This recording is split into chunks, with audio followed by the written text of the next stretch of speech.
right, and a very good evening to you. Many thanks indeed for joining us. This is Easy Friday. On this day, the 11th day of July 2025, we have just been watching the Women's Africa Cup of Nations, Ghana, Mali.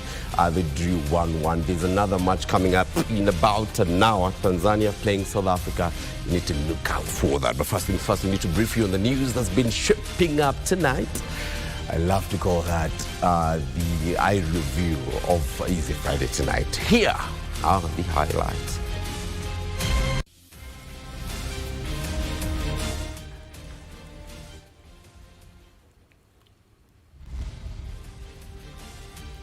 The game is afoot.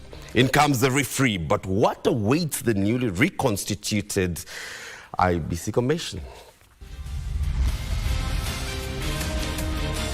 And fare thee well, Boniface karaoke. Tears flow freely in Kangema as the family bids farewell to their son, who was killed by police during the Gen Z protest. And we need you. EACC rallies Kenyans behind the ongoing war on corruption.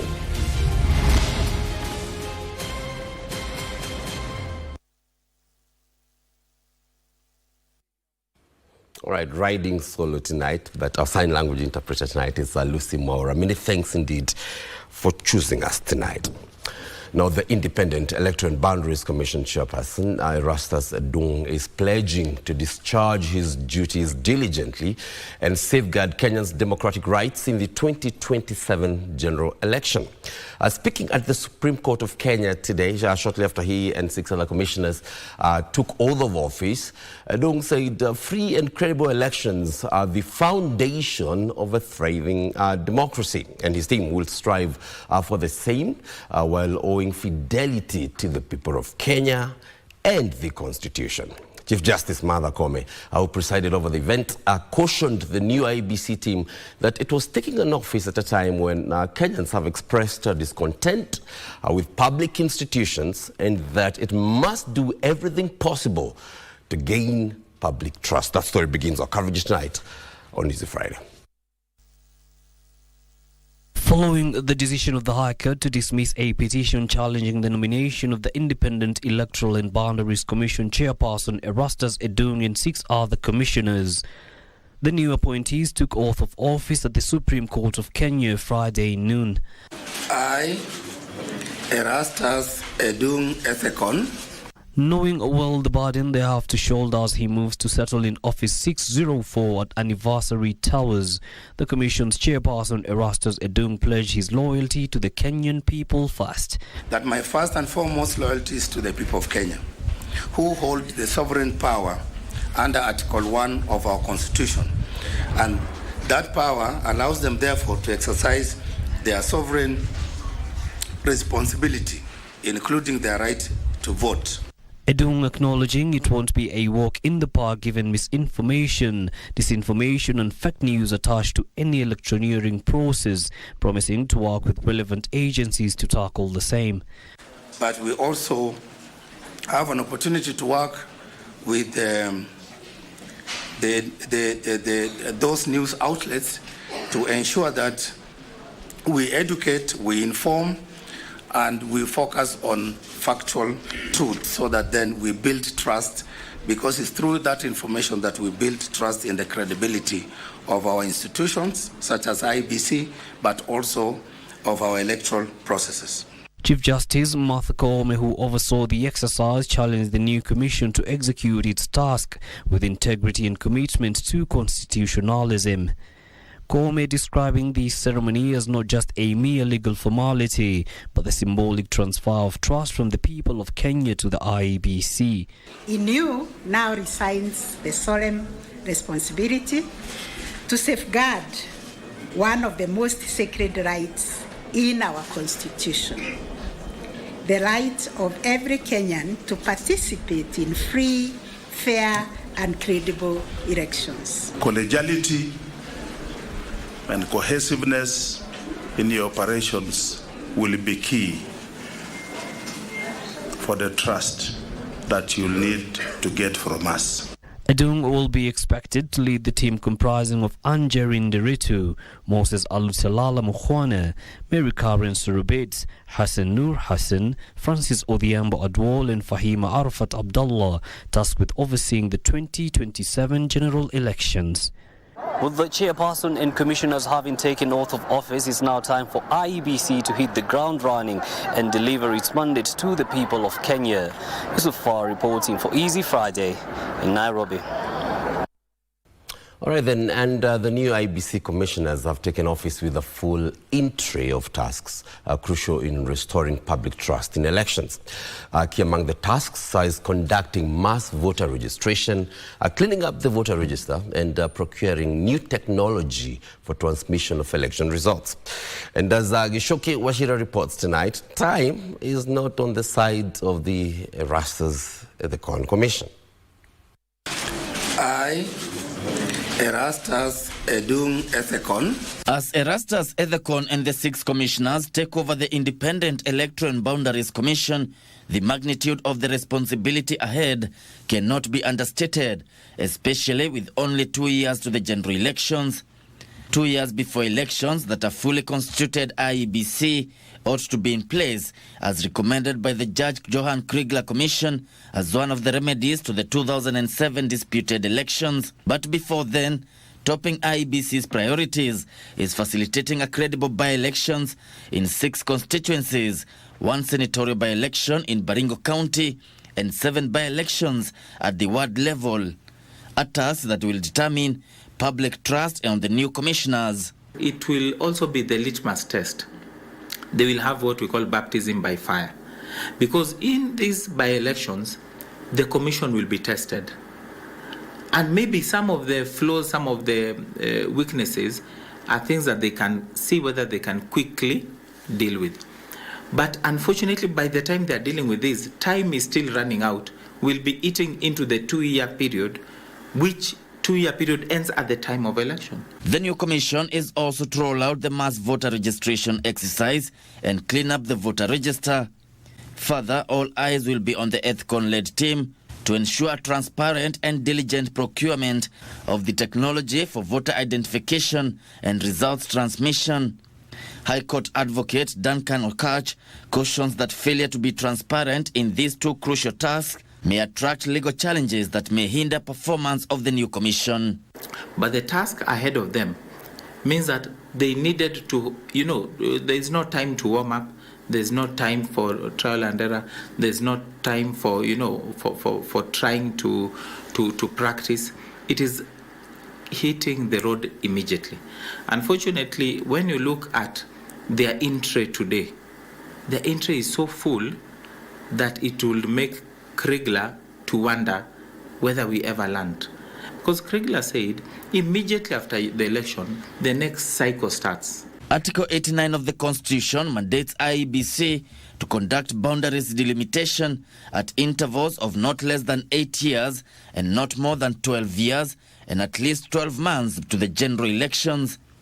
Legal minds opine the delimitation exercise should not be a priority given the tight timelines. But that process is a process that I dare say they should not even dare to think about now. Because again, as I said, even without that delimitation process, their entry is actually was full even way before we started even the process of recruiting these particular commissioners. The IEBC, however, projects to complete review of boundaries by August 2026. Gishoke Washira, Easy Friday.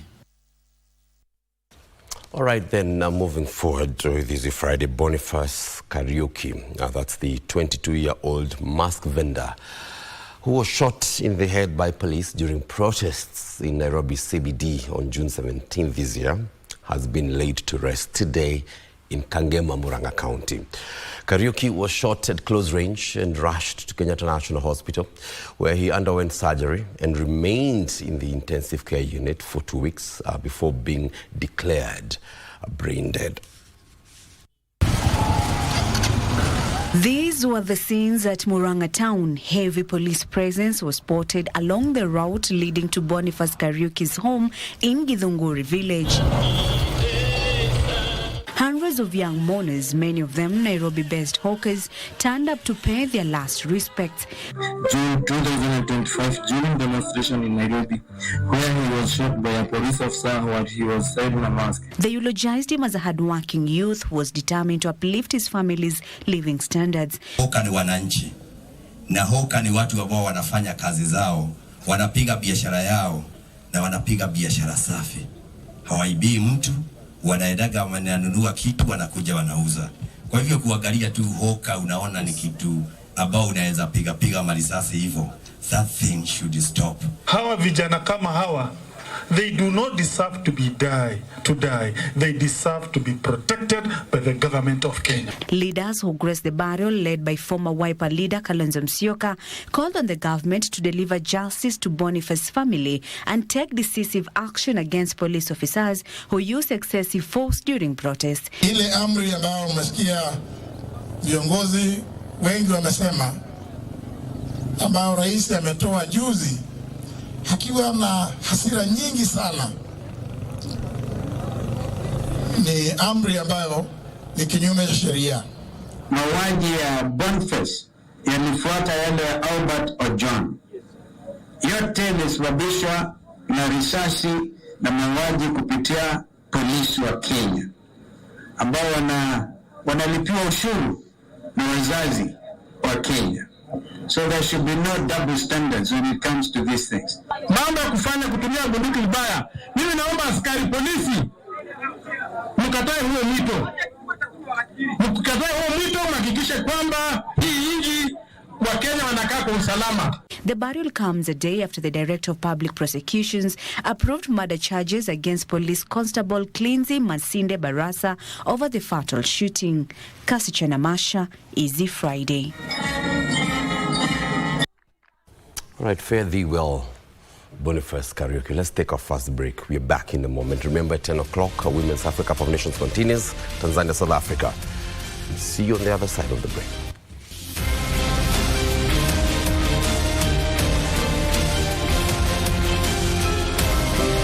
The Ministry of Health is conducting a typhoid and measles rubella vaccination campaign in all the 47 counties from 5th to 14th July 2025. The typhoid vaccine will be administered to children aged 9 months to 14 years. The measles rubella vaccine will be administered to children aged 9 months to 5 years. These vaccines are safe, effective, and available free of charge at all health facilities, schools, markets, and places of worship near you. Typhoid is a serious disease that spreads through contaminated food and water. Maintain safe water and sanitation even after receiving the typhoid vaccine. Measles is highly contagious. It can cause severe complications and even death. Vaccination against measles offers the best protection against the disease. Let's protect our children from typhoid and measles rubella. This message is brought to you by the Ministry of Health in collaboration with UNICEF and the World Health Organization.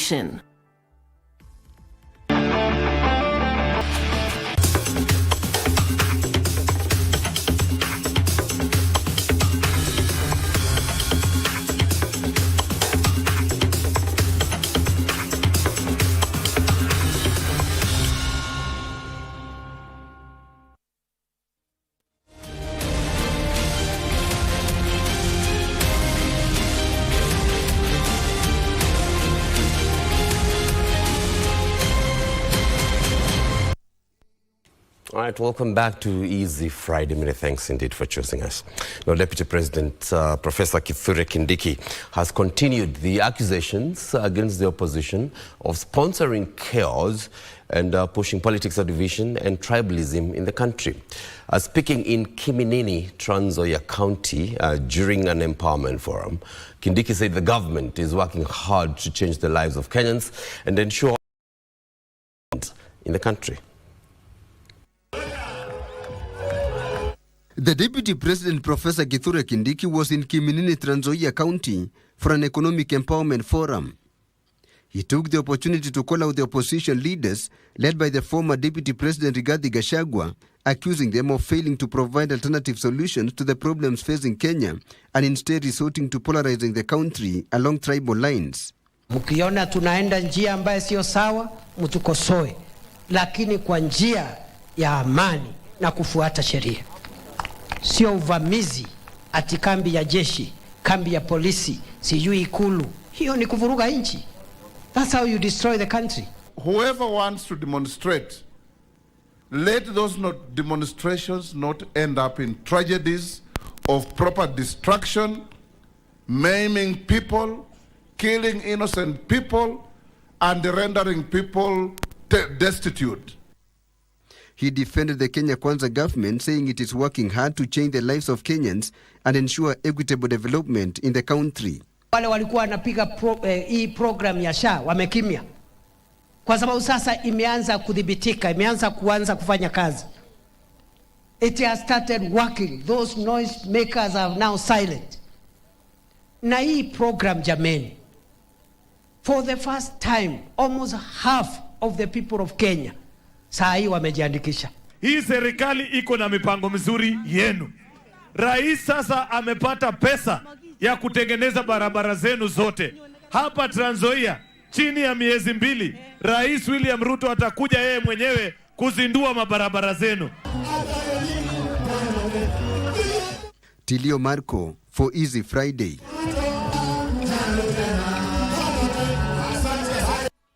All right, now the Ethics and Anti-Corruption Commission is banking on e-procurement to tame the wave of corruption in the public service. The Commission says that based on its analysis, corrupt individuals were exploiting loopholes in the manual procurement system to siphon taxpayers' money. Speakers at a meeting to commemorate the Africa Anti-Corruption Day themed Promoting Human Dignity in the Fight Against Corruption urged Kenyans to join the war against graft as a civic duty if the country was to tame the menace.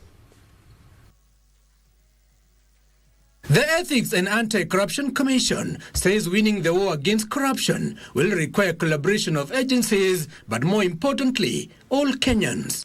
Corruption is not going to be won just by the Ethics and Anti-Corruption Commission. It is going to be won when we as citizens of this nation stand up and refuse to allow these individuals to privatize resources that were meant for us. Leading the country to mark the Africa Anti-Corruption Day, the anti-graft body said e-procurement is among strategies being employed to help tackle theft of public resources enabled through fraudulent procurement. Most of the corruption investigations that we do, especially the big investigations that we handle, deal with procurement challenges. EACC revealing most concerns raised by Kenyans revolve around bribery to access government services. Someone wanting to access a service, either in a county office or in a national government office, that is actually asked for a bribe before they are served. The political class also coming into focus for alleged money laundering and unexplained wealth running to billions of shillings, with the EACC vowing to ensure the ill-gotten wealth is forfeited to the state. Same citizens destroyed EACC vehicles when we went to investigate a case of corruption, just because the said person has said they are being targeted politically. Justice, Human Rights and Constitutional Affairs Principal Secretary Judith Pareno said the executive has proposed a law to address challenges of conflict of interest, specifically among the state and public officials, and the protection of whistleblowers. The pending enactment into law of the Whistleblowers Bill 2025 and the Anti-Corruption Law Amendment Bill 2025 are one among several initiatives that we will continue to pursue to strengthen our legal framework on corruption. Former Attorney General Githu Muigai, who was the chief guest at the event, said corruption was depriving Kenyans of their rights to quality education, healthcare and other basic needs. Every act of corruption is a direct attack on a person's chance to live a decent life. That is why our response must be people-centered, not just punishing wrongdoing, but restoring hope. Give us in mind, Easy Friday.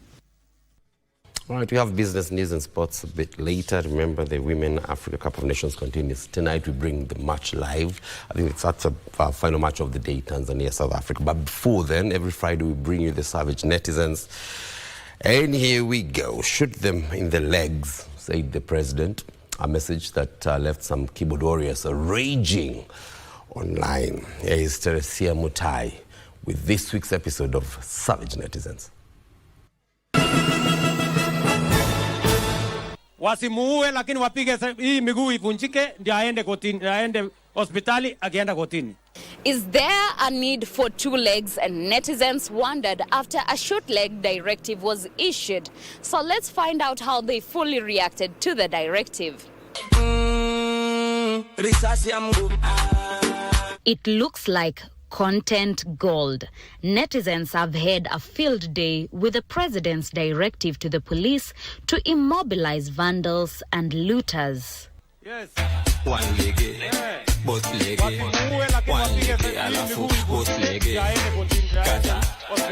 One leg movement. Some have called it. Others have baptized the president William.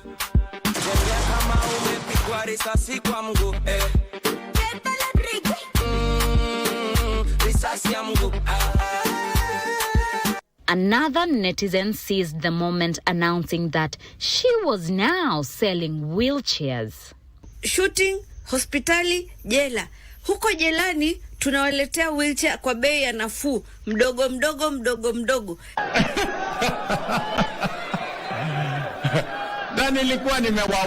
Omondi Kiplagat, captioning a picture of people on wheelchairs, wrote, Kenyans boarding a matatu after protest courtesy of William. And an online banter regarding the directive was shared among some buddies. Dennis Ombachi wrote, post scenes after shoot leg directive. Jesus responded to him, Ombachi on his balcony after the shoot leg directive. Ukienda maandamano, uibe kitu ya mtu, upigwe one lege. One lege. Mungu jambo. One lege. Mungu jambo. One lege. One lege. One lege. But some netizens were left questioning if they even need two legs. I mean, to some, this seems like a golden opportunity to take advantage of disability. For apparently, PWDs don't get taxed. They can import cars tax-free. I mean, to some netizens, that's soft life. But what is Duale's take on the directive? Shooting at... As long as they don't shoot people in the legs. No, I think shooting in the leg is not shooting. It's called immobilizing.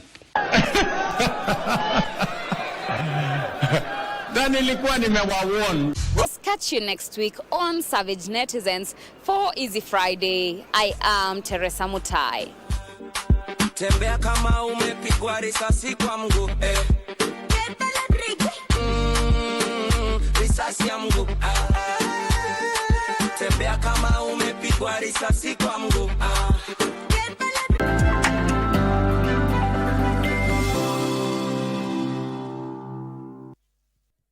All right, away from one leg, let's speak business. This is Easy Friday business. Now, the government is banking on the public-private sector financing to complete Phase 2B and 2C of the standard gauge railway.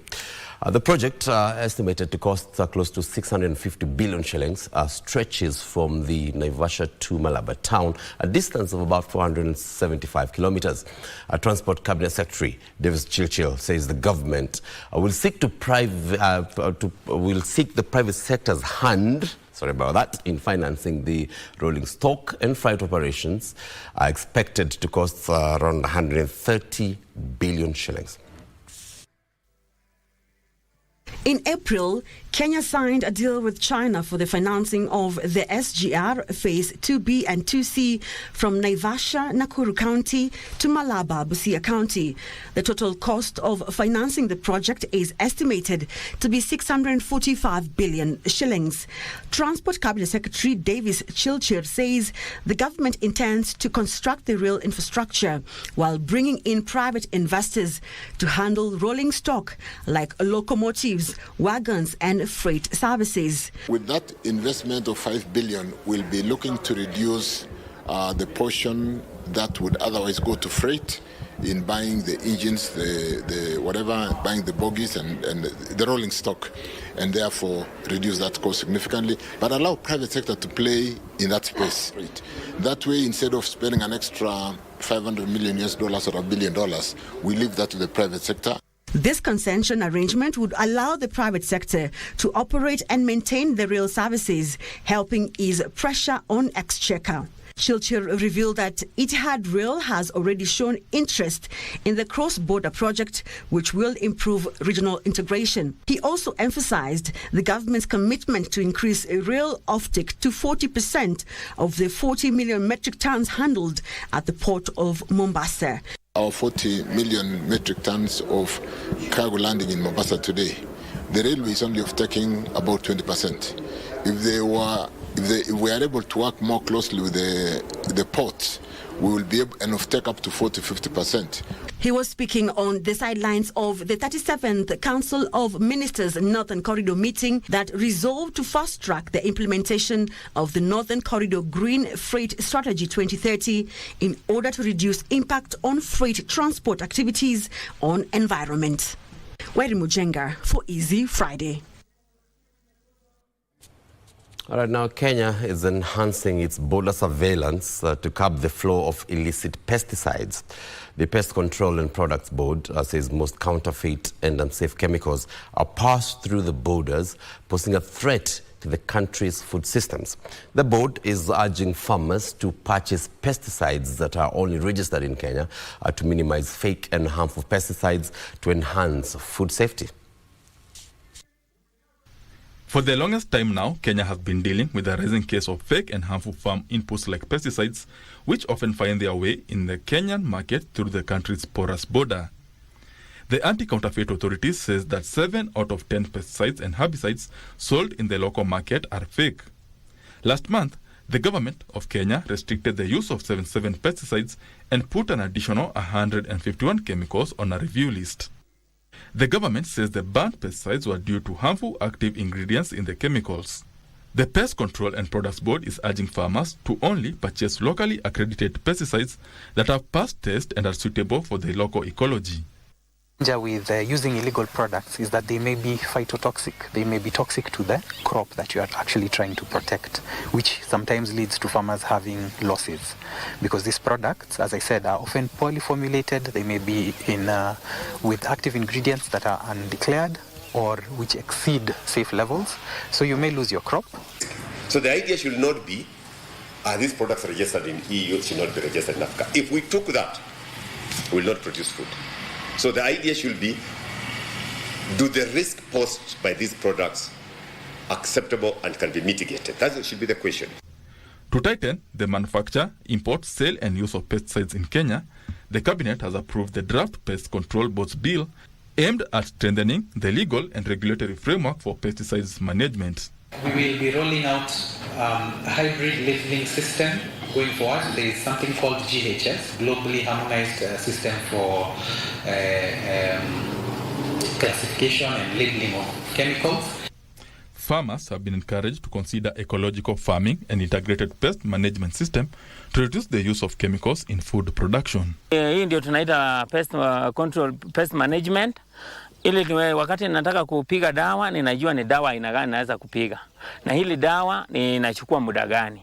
Na hii dawa inafaa kupiga wakati gani. If you don't overuse pesticide, then we also, basically trying to manage all issues of environment, all issues of safety, and even the cost of production generally. PCPB says it has stepped up surveillance on counterfeit pesticides across the country as it plans to control the use of a number of pesticides. Benson Rioba reporting for Easy Friday. All right, now Kiambu County has posted an 86% growth in on-source revenue over 2 years, collecting 5.5 billion shillings in the 2024-2025 financial year. Governor Kimani Wamatiangi credits the growth to automated revenue systems that plug leakages without raising fees. The governor says the improved collections have enabled key development projects, including ECD centers, hospitals, and farm input distribution. Here are the details of this and more in our corporate briefs tonight. The county government of Kiambu says its revenue performance for the fiscal year 2024-2025 jumped by 19% from 4.6 billion shillings raised in the fiscal year 2023-2024 to 5.6 billion shillings. The county governor, Kimani Wamatangi, has said the county revenue services have been streamlined, enhancing efficiency, unified licensing, and revenue reporting. The county executive committee member for finance, Nancy Kirumba, has, through aggressive revenue collection and new innovative ways of sealing revenue loopholes, says the county is targeting to collect 7.9 billion shillings in the 2025-2026 financial year. This is not just a financial target. It is a foundation for our service delivery, development, and physical sustainability for the county. Indeed, what we have chosen to do is in the Planning and Land Department to reduce the rates from 0.25 to 0.15, and that is in our finance bill this current year, so that we can help the people of Kiambu pay for their land rates in a better way. Elsewhere, the Water Resources Authority has raised the alarm over illegal obstruction and pollution along rivers flowing from the Aberdares to Lake Naivasha. The agency warns that without urgent intervention, rivers in the catchment may disappear within a decade. Sub-Basin Coordinator Ruth Fundi says a pegging and marking exercise will soon begin to guide farmers in line with the 2025 water regulations. The county government also says it has set aside 20 million shillings for conservation efforts and is drafting a bill to ban eucalyptus planting along riparian lands. One tributary has very clear color, whereas the other one is quite turbid. And the reason is we have encountered a lot of encroachment. The riparian area is not honored, and the farmers have really done a lot of encroachment, farming along the river up to the bank of the river. Taking into consideration that eucalyptus are water-thirsty trees or consume a lot of water, and therefore we need to look at ways where we can look at alternative trees that can be able to be planted within the riparian so that we can protect this. Ndutamokami for Easy Friday. All right, now coffee cooperatives reforms will cut off the exploitation of farmers' cooperatives by enforcing governance and leadership. Cooperatives Cabinet Secretary Wycliffe Oparanya says the ongoing reforms will help cooperatives benefit directly from proceeds of their crop under the new regulations. The Cooperative Bill 2024, which is currently in the Senate, seeks to streamline the cooperative movement in Kenya by entrenching proper governance, ethical leadership, dealing with corruption, and helping societies embrace technology and innovation. The bill, which has stalled at the Senate level, is widely seen as the pinnacle to the problems plaguing the sector. However, there have been some concerns. Wajuaji katika hiyo sekta ni wengi. Wale ambao tunaita cartels wako katika hiyo sekta. So na mengine. So tulipoingia wizara tukaona tuanze na cooperative movement. Speaking in Tigania West, Meru County, during a farmer sensitization forum, the Cooperatives Cabinet Secretary Wycliffe Oparanya has allayed fears that coffee cooperatives will be snuffed out with the new bill. Na hizo regulations zinasema mkulima alipwe direct apate 80% na 20% ipake kwa cooperative movement. Na hii 20%, 13% iwe ya cooperative. Na 7% iwe ya watu marupurupu ya watu wengine coffee marketing. Already, the government set up an audit and verification committee to review the over 9 billion shillings owed by cooperatives in the coffee sector to begin the repayment process. Tuangalie mahali ambao watu hawakusi kahawa na tunaweza kukuza kahawa hapo mahali. Tuangalie ni investment gani ambao tunaweza kusaidia wakulima ili hii sekta iendelee mbele. The majority of coffee farms in Kenya belong to smallholder farmers, with over 600,000 of them owning less than 5 acres and account for the majority of the land under coffee cultivation.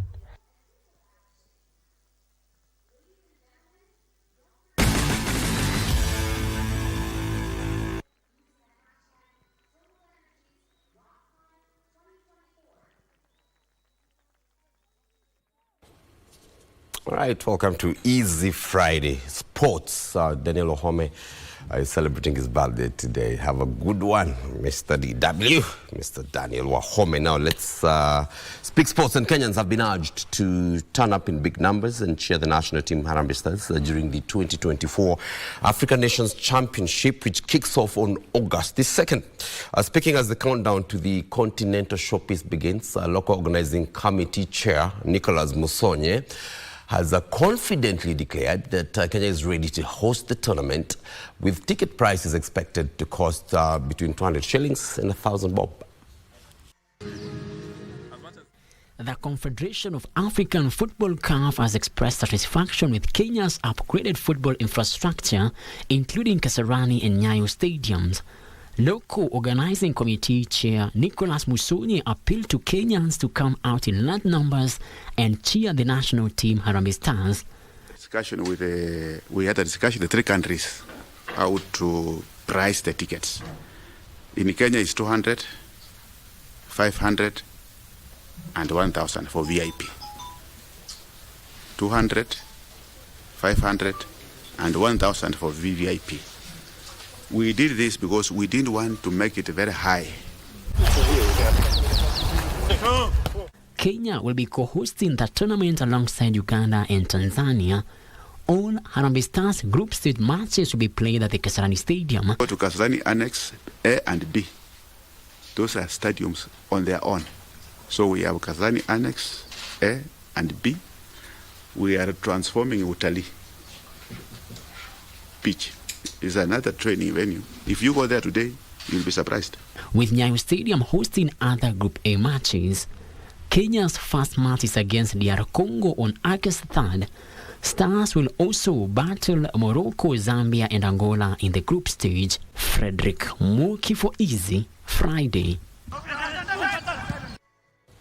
All right, now Kenya's top volleyball teams are gearing up for a thrilling weekend of the Kenya Cup semi-final matches. Now the showdown takes place at the Kasarani Indoor Arena, with both the men's and women's elite clubs eyeing a spot in Sunday's final and a chance to represent the country in next year's Zone 5 Club Championship. The winner of the inaugural tournament is set to pocket 300,000 shillings, while the runner-up will pocket 200,000 shillings. This is courtesy of Mozart Bet. Systems go for the Kenya Cup 2025 volleyball semi-finals this weekend. In the men's category, GSU will lock horns with former Kenya title holders, Kenya Prisons. GSU defeated Kapu in a tightly contested quarter-final, with Kenya Prisons winning against Equity in straight sets. The second men's semi-final will see KPA battle it out against a resilient KDF side, both teams bringing with them a wealth of experience and determination. And in the women's draw, it's a repeat of last season's National League final as the DCI takes on league reigning champions Kenya Pipeline in a much-anticipated rematch. Meanwhile, the KCB women's volleyball team will be up against Kenya Prisons. Let us also think of their needs. Let us mentor them. Let us teach them to save and invest for the future, because they will not be volleyball champions forever. A time will come when they'll have to go. When they go out, we don't want them to have a surprise. Let them save enough and prepare. The overall winners will pocket 300,000 shillings, while runner-ups will receive 200,000 shillings. Third and fourth place finishers will receive 100,000 shillings and 75,000 shillings respectively. If your player is named as the best player, you have to go immediately. That one will happen immediately after the match. You will go direct to the podium where we will have organized for that. Then we will have the trophy and cash awards to be awarded. At stake is not just the Kenya Cup title, but a ticket to represent Kenya at next year's Zone 5 Clubs Championship, a stage that offers international glory. Cynthia Otieno for Easy Friday. All right, let's look at the CAF Women's Africa Cup of Nations. Remember, there's a match coming up in a couple of minutes, that's in about 17 minutes, where Tanzania is playing South Africa. Just before the news, there was a Ghana-Mali match. The results there 1-1, and earlier Nigeria Super Falcons have secured a place in the quarterfinals of that particular tournament after 1-0 victory over Botswana. This is in a thrilling encounter played in Casablanca. Into the middle it comes, another chance for Nigeria to seal it. Oh, that's a super save. Chiwendu Jesus scored the lone goal in the 89th minute with an assist from Esther Okoronkwo. Yes, okay, nice 1-2 through the heart of The victory put Nigeria top of Group B with a perfect record and assured them a top 2 finish after North African rivals Tunisia and Algeria played to a goalless draw. With 89 minutes on the clock, Nigeria make the breakthrough. At long last, they have tried. Botswana still have yet to earn a point after defeat in their opening match against second place Algeria. Nigeria will look to secure a top spot with either a victory or draw against Algeria on Sunday. Botswana, with 2 defeats in 2 games, must win to have any chance of advancing to the quarterfinals when they face Tunisia on the same day. Cynthia Otieno for Easy Friday. These 2 players combine on the opening day against Tunisia, and how they've celebrated. And you're punching the air, Desiree. All right, and Pakis and Jamar stand just 1 win away from sealing a historic Club World Cup crown as they prepare to face Chelsea in Sunday's final at MetLife Stadium. Luis Enrique's side have dazzled en route to the decider, dispatching some of Europe's finest, including Bayern Munich and Real Madrid, to confirm their credentials as global favourites. Now, the reigning European champions will aim to add world honours to their already glittering 2024-2025 campaign. Paris Saint-Germain remain without suspended defenders Lucas Hernandez and William Pacho, who were both sent off in the quarter-final win over Bayern.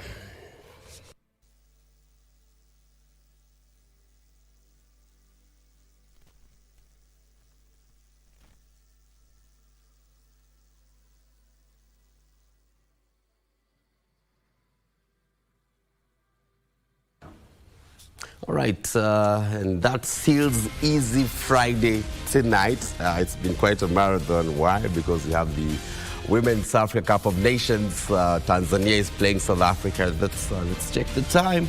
In about 14 minutes or so. So keep it locked right here on KBC, your true sports partner. Lucy Maura has been our sign language interpreter. The team has worked tirelessly to make sure that we brief you, and we thank you most sincerely for choosing us tonight. My name is John Kago on behalf of everyone. Good night. So long.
In the name of Jesus Christ, Mungu anatarajia ukanyange hatua mbele.